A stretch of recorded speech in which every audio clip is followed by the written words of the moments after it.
Kambal. Subukan natin yung mindset nyo kung gumagana pa. Paano nyo walain yung tatlong triangle na yan sa dalawang move lang? Dalawang stick lang gagalawin mo. Kaya paano walain ang... Bulong-bulong pa. Paano walain ang... Paano walain ang... Yung tatlong triangle na yan, para mawala. Dalawang stick lang ang imo-move mo. Ang tagal. Paano tanggalin ang tatlo? Ah. Ano yung binubulong-bulong nyo? Paano yon? Ano yon? Kunin mo yung isa. Then nakakunin ko dito. Yan. Okay Oh, paano yan? Andun, Ay, wait lang. meron pa isa. Ibalik pa. Oh. Ito na lang kunin.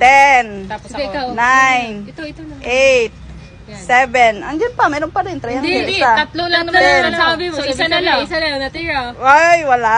Hindi yon. O, tingnan Isa nyo. lang, natira. Sige, ako sasagot. Balik mo yung dalawa. Wait lang. Ano yan? Sirit? Ano yan?